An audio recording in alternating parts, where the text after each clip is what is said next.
오늘은 주택이 아니라 상가임대차 보호법에 관련된 내용입니다. 중요한 건 이제부터예요. 잘 들어보십시오. 이거 말씀드리려고 해서 여기까지 한 거예요. 네, 안녕하세요. 반갑습니다. 이승우 소장입니다. 자, 오늘은요, 상가임대차 보호법상 계약갱신 청구권 범위 이런 내용인데 내용이 좀 어렵지만 이거 제가 변호사님을 만나고 대화 나왔던 거를 정리를 해서 머릿속에 정리를 해갖고 다시 알려드리는 건데 좀 알아둘 만한 내용, 여러분이 알아두면 좋을 만한 내용들이 있기 때문에 한번 잘 들어봐 주시기 바랍니다. 중요한 내용들이 몇 가지 있어요. 최근에 이제 임대차에 관련된 법도 많이 바뀌고 했기 때문에 한번 살펴보도록 하겠습니다. 오늘은 주택이 아니라 상가임대차 보호법에 관련된 내용입니다. 자, 상가 건물 임대차 보호법은 말 그대로 이제 자영업 하시는 분들, 상가에서 임차 들어가서 사시는 분들을 보호하기 위한 법이에요. 그래서 임차 건물의 양수인은 임대인의 지위를 승계한 것으로 본다. 자, 어떤 우리가 기존에 있는 근린 상가를 삽니다. 세탁소 자리를 우리가 샀어요. 그러면 세탁소에 세입자가 계신 거고, 그 다음에 거기 건물주가, 상가주가 있겠죠. 그 상가주로부터 제가 그 권리를 산 거잖아요. 그럼 1,100만원 받고 있었던 걸 이제 누구한테 줍니까? 저한테 받는 거죠. 그래서 당연히 승계한 것으로 보는 거예요. 자, 승계한 것으로 본다죠. 자, 그리고 이거 하나 기억해 두시고요. 그 다음에 계약갱신 요구를 할 수가 있는데, 임차인이 임대차 기간이 만료되기 6개월 전부터 1개월 전까지 사이에 계약갱신을 요구할 경우 정당한 사유 없으면 거절하지 못합니다. 그리고 그 임대차 기간의 보장 기간은 지금 최근에 바뀌어가지고 10년입니다. 재작년에 법이 바뀌었어요. 그래서 한 세입자를 들이게 되면은 여러분들은 그 세입자를 10년간 못 쫓아내는 겁니다. 특별한 사정이 없는 한. 근데 어떤 잘못을 했다 그러면은 이제 해지할 수 있겠죠. 그런 것들을 열거한 건데 그 중에 하나가 임차인이 3기의 차임액에 해당하는 금액에 이르도록 차임을 연체한 사실이 있는 경우 결국은 뭡니까? 3달치 월세가 밀렸을 경우예요. 근데 3달치가 밀렸을 때인데 3기의 차임이 아니라 3기의 차임액이라는 게 중요합니다. 1,100 받고 있으면은 100만원, 100만원 내고 첫 번째, 두 번째 달 밀리고 세 번째 달 20만 원밖에 안 냈어요. 그러면은 원래 300을 받아야 되는데 여러분 20만 원밖에 못 받았잖아요. 그래도 일단은 해지를 할 수 있다 없다? 못 합니다. 왜냐하면 3기의 차임액이라고 하는 것은 300만 원을 뜻하는 거잖아요. 그죠? 근데 지금 280이 밀렸지 300이 밀린 게 아니잖아. 그럼 그 다음 달에 100만 원 내야 되는데 90만 원 줬어요.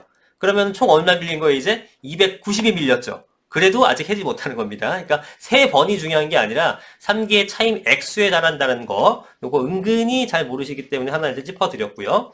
그 다음에 여러분 전전세라고 들어보셨죠? 전대하는 경우 내가 세입자인데 내가 임차인인데 내가 임차인임에도 불구하고 거기다가 또 다른 사람을 들였어요. 조그만 내가 좀 월세가 부담스러우니까 여기 반 잘라갖고 네가 이 정도 부담해 하면서 또 놓는 거. 사실 권리가 없잖아요. 그죠? 그런 경우 임대인이 동의를 하지 않은 상태에서 전대를 한 경우에는 그냥 그 자체로 파기를 할 수 있는 조항도 있습니다.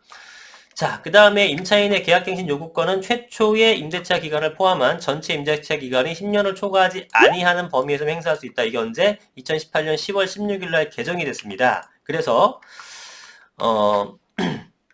임차인이 차임 연체액이 3기의 차임액에 달하는 때엔 임대인은 계약을 해지할 수 있다고 11조 보시게 되면 이것도 새로 작년 9월 29일 날 새로 개정된 건데 이건 코로나 때문에 새로 생긴 법이에요. 차임 등의 증감 청구권.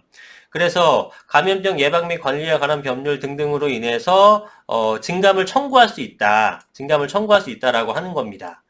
네, 그런데 증액의 경우에는 대통령령이 정하는 기준에 따른 비율을 초과하지 못한다. 올리는 건 여전히 법의 적용을 받고 있는 거고 그리고 이제 감염병 예방에 관한 법률로 증감 청구한다 그러면 거의 감액이죠. 누가 올리겠습니까? 예, 그런 상태가 되는 겁니다. 자, 중요한 건 이제부터예요. 잘 들어보십시오. 이거 말씀드리려고 해서 여기까지 한 거예요. 자, 그래서 계약쟁시권이 2018년 10월 16일인데 위 날짜 이후에 신규 계약하게 되면은 당연히 10년 보장해줘야 되는 거고 갱신계약에도 적용이 되는 겁니다. 갱신계약에도 적용돼서 18년 10월 16일 이 법이 만들어지고 난 이후에 모든 계약은 최초 계약일로부터 10년간의 영업권이 보장되는 거예요. 자, 그렇다면 쟁점은 최초 계약일이 언제인가인데 예를 들어 만약에 11년도 12월 1일에 임차인이 들어왔습니다. 그리고 18년 10월 16일 이후에 갱신되었죠. 왜냐면 2년씩 한다 그러면 13년, 15년, 17년, 19년 한 12월쯤 갱신됐겠죠. 어쨌든 이 새롭게 10년 보장권이 적용된 이후에 갱신을 한번 했단 말이에요. 그러면 10년간 보장을 하는 거예요.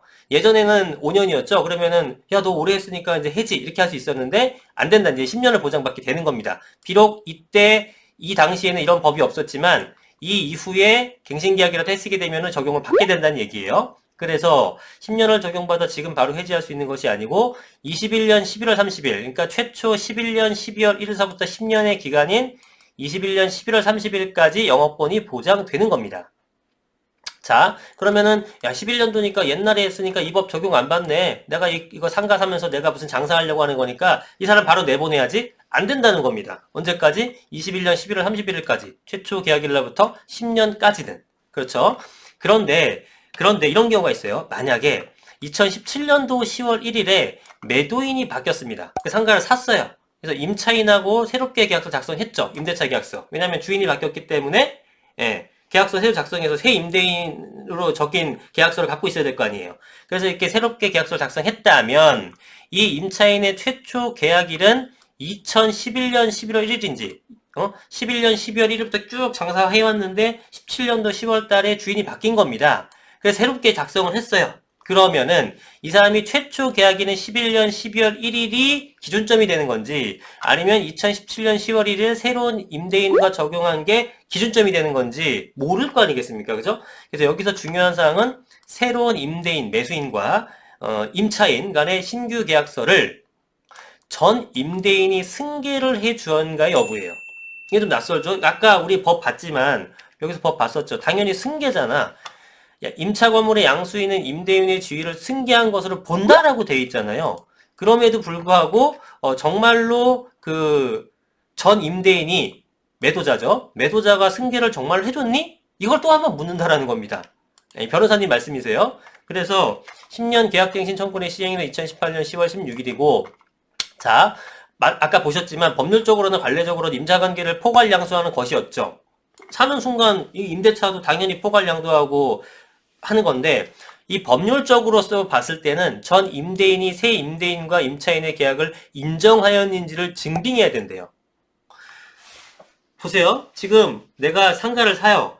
상가를 사고 이쪽이랑 매도 매수 계약을 하고요. 매매 계약서 작성하고 임차인과는 이제 임대차 계약서를 작성하죠. 임대차 계약서에 누가 있어요? 나랑 세입자만 있죠. 요 계약서상에 전 매도인, 아니 전 임대인, 매도인이 이름이 들어가요? 전혀 안 들어가죠. 그러면 이 내용에 대해서 얘가 이거에 대해서 승인했니에 대해서 따져야 된다는 겁니다. 좀 어렵나요? 그러니까 이런 거예요. 예를 들어서 내가 누군가한테 10,000원을 받아야 돼요. 근데 내가 또 누군가한테 10,000원을 갚아야 돼. 그럼 이렇게 받아서 주면 되는데 복잡하니까 네가 일로 바로 가. 이렇게 해야 되는 상황이잖아요. 그래서 나한테 돈을 받을 사람이 저한테 돈을 줄 사람한테 너 이승훈이한테 10,000원 줄 거 있잖아. 나 어차피 이승훈이한테 10,000원 받을 거 있으니까 그 돈을 날 줘. 그래? 그럼 널 줄게. 이렇게 했을 때 저는 지금 중간에 대화가 없었잖아요. 이거에 대해서 내가 승인을 해줬냐라는 걸 증명을 해야 된다는 뜻입니다. 그죠? 그래서 실제로 같은 사항의 법정 다툼에서 새 임대인은 전 임대차를 승계하였다고 주장했으나 법원은 임차인의 손을 들어줬어요. 자, 보세요. 새 임대인은 기존에 있는 계약서 당연히 포괄 승계하는 거지 라고 생각해서 전 임대차를 승계했습니다 라고 주장했는데 법원은 안 된다. 임차인의 손을 들어줬어요.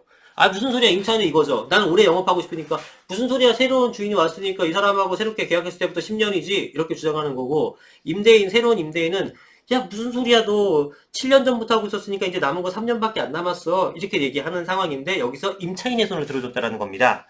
이유가 봤더니 금액이 일부 변경되었어요. 원래 1,100 받던 건데 새롭게 주인 바꾸면서 1,110으로 했어. 그러면 전 임대차와 동일한 계약이 아니라고 보고 새로운 신규 계약으로 본다라는 겁니다. 법원에서는. 그래서 그 새롭게 계약한 날짜부터 10년을 또 인정되는 거예요. 자, 법률적인 지위 승계는 당연히 인정되죠. 너 얘한테 줄 돈을 이제 주인이 바뀌었으니까 나한테 주는 거 인정하는데 거기서 금액이 변경되게 되면 새로운 계약으로 본다라는 겁니다. 그래서 이미 새 임대인과의 계약일로부터 10년을 기산하게 되는 거예요. 되게 조심해야 될 부분이겠죠. 그러나 전과 만약에 동일한 금액으로 승계받아 1,100인데 그냥 1,100을 이쪽에서 이쪽으로 다시 새로운 임대인이 나한테 줘 라고 했다면 이거는 법률적으로 다퉈봐야겠지만 법의 명시도 그렇고 관례적으로 그렇고 거의 뭐 10중 8구, 10중 8구보다 더 높은 확률로 이길 거라고 보는데 어쨌든 이 부분을 증빙을 해야 된다는 거예요. 웃기죠? 약간 웃긴 것 같아요, 제가 볼 때는. 그래서 대부분 기존 임대계약을 승계받을 것으로 판단해야 전 임대인과 매년 최초 임대차 계획이 기산이 될 것이다. 뭐 크게 문제는 없는데 우리가 법원에 가게 되면 항상 100%라는 건 없습니다. 그러다 보니까 이런 부분을 임차인이 물고 늘어질 수 있어요. 임차인 입장에서는 주인이 바뀌면서 새로운 계약이죠 라고 했을 때 무슨 소리 하는 거야 라고 하는 게 아니라 전 임대인이 그거를 인정을 해줘야 되는 문서라도 받아야 된다는 겁니다. 뭐 녹취를 하든지 문자라도 받든지 그런 식으로 해야 되는데 예를 들어서 전 임대인이 연락이 안 될 수 있잖아요. 이럴 경우에는 괜히 법에서 법정 다툼이 길어질 수 있다는 겁니다. 자, 이해되셨죠? 자, 그 다음 또 다른 얘기인데, 임차인이 3기 이상의 차임액을 지급하지 않았을 경우에는, 아까 뭐라 그랬습니까? 바로 해지할 수 있는 걸로 전 판단했는데, 변호사님 의견은 이런 거예요. 독촉을 했느냐 여부도 또 중요하대요. 독촉을 했느냐. 3기 이상의 차임액을 하게 되면은, 해지 선고 딱 하면 될 것 같은데, 그게 아니라 내가 독촉을 만약에 안 했어요. 요즘 어렵나 보네, 좀 밀리나 보네, 라고 해서 그냥 냅뒀어. 그러다가 내가 급해져가지고 이 상가를 써야 돼. 근데 내보내야 되니까, 3기 차임액 다 됐으니까 내용증명 보내고 명도소송 하려고 했는데 그랬을 때 독촉을 안 했단 말이에요. 그러면 독촉하지 않았다면 차임 지급이 미루어져도 이해하고 인정한 것으로 판단. 임대인이 그냥 이해하고 인정한 것을 판단하여 이를 통해 계약의 해지까지 이뤄지지 않을 수 있다라고 그런 것도 고려해야 된다라고 말씀을 해주시더라고요. 거의 이길 거는 같으나 이런 부분이 문제가 될 수 있다. 그래서 그제서라도 뭐 독촉을 하든지 해야 되는 거고 확실한 승소를 위해서는 독촉한 내역을 준비하는 것이 완벽하다고 합니다. 네, 독촉했다고 소장을 제시했는데 상대방이 그런 적이 없다고 하면 증빙은 주장하는 사람의 몫이므로 임대인 측에 준비를 해야 함. 근데 제 생각으로는 사실은 그냥 이래요. 개인적으로는 위의 내용 여부 상관없이 99% 그냥 뭐 거의 사실상 100% 승소할 수 있다고 생각됩니다. 왜냐하면 10조의 8항에 그 자체로 독촉 여부 없이 해지할 수 있다고 명기되어 있잖아요. 자, 10조의 8항 보시면 차임 연체와 해지. 임차인의 차임 연체액이 3기의 차임액에 달하는 때에는 임대인은 계약을 해지할 수 있다. 그냥 딱 명시가 되어 있거든요. 그렇기 때문에 굳이 이걸 독촉 여부를 또 따져봐야 되나? 이거는 변호사님께서 아주 굉장히 보수적으로 확실한 100% 승리를 위해서 틈을 보이지 말자라는 말씀 정도가 되는 거고 제가 봤을 때는 독촉 여부랑 관계없이 일단은 해지가 가능할 걸로 생각은 듭니다. 하여튼 그런 의견을 제시했다라는 것들을 여러분들은 이제 상식선에서 판단하시면 좋겠고 이제 자영업 하시는 분들이나 아니면 뭐 건물주든 상가주든 뭐 이런 내가 임차인 입장이 됐던 임대인 입장이 됐던 이런 내용을 알고 가시면 좋을 것 같다라는 생각에서 오늘 말씀드려봤습니다. 자, 좀 도움이 되셨으면 좋겠습니다. 오늘 영상 여기까지 하겠습니다. 감사합니다.